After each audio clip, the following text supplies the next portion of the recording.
Hey everyone, Beth from Tasty Yummies. Today I'm going to show you how to make my most favorite chocolate smoothie. It kind of feels sinful and a little bit like a dessert, but you'll be shocked at some of what I add in here, and it'll be super easy for you to make at home too. So the first things first, I always recommend when you're building your smoothie, always start with your liquid so that it's at the base of your blender and all of the other ingredients go on top, and then we're not creating sort of like a whirlwind where things can't get blended. Today I'm using an unsweetened almond milk. You can also use coconut milk, homemade nut milks, hemp milk, whatever you enjoy. So about 2 cups of your non-dairy milk to start.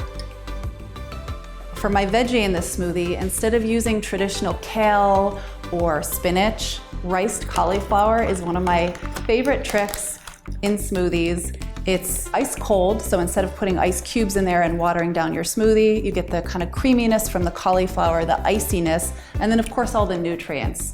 If you also want to add spinach on top of that, you can, but I just kind of like how this keeps it smooth, creamy, and really, really chocolatey without any green stuff. So next up is your protein, and there's tons of different options for full, complete amino acid proteins. Today I'm using a grass-fed beef isolate protein. No, it doesn't taste like a cheeseburger or a steak. This one's obviously chocolate flavored, and it's lightly sweetened with a little stevia, but you can use whatever you'd like. Just make sure that it has a full, complete amino acid profile. That's never enough chocolate for me, so I always still add an additional tablespoon or so of raw cacao. Raw cacao is loaded with antioxidants, but I also want my chocolate smoothie to be chocolatey, so this is how I make sure that I get that. So about a tablespoon, maybe a little more. For my fat, I love the flavor of almond butter. You can also use cashew butter, pili nut butter, macadamia nut butter. I make a homemade macadamia cashew nut butter that's perfect in here. I say about a tablespoon to 2 tablespoons of fat per every smoothie, and that with your protein is gonna work together to make sure that you stay satiated and that you don't have any effects on your blood sugar. All right, fiber. I in particular love to use chia seeds because chia seeds work to kind of absorb some of the liquid in the smoothie and it thickens it. You can also use ground flaxseed or any sort of fiber powder that you like. I recommend starting slow with fibers. So if your body's not used to consuming chia seeds or a fiber powder, don't just go all in with like a tablespoon of fiber powder.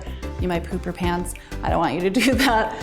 I would say start with about a 1/4 teaspoon, maybe work your way up to a teaspoon, and then, over time maybe get towards a tablespoon. So I'm gonna do about a tablespoon of the chia seeds. My body's pretty used to fiber, but go with what works for you.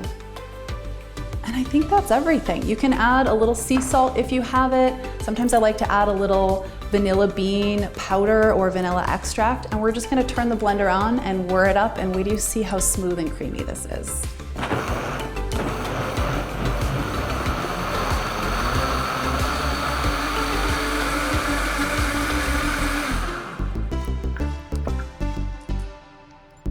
Look how super creamy this is. And I promise nobody will know that you're hiding cauliflower in there. Last but not least, you never, ever, ever want to forget your crunchies on your Smarter smoothie. Crunchies are super important to encouraging you to chew before you ever get into your liquid meal. It encourages your digestion to turn on, which helps your body to assimilate all of the amazing nutrients in this smoothie that we just made. So today I'm gonna do cacao nibs because it kind of goes with the flavor. It's really just a nice little crunch, and a few flakes of coconut, unsweetened. Take a few bites, chew it really well, make sure your body knows that food's coming, and then stick your straw in and enjoy your amazing, creamy, rich Chocolate Smarter smoothie. For the full recipe and more, head to tastyyummies.com now.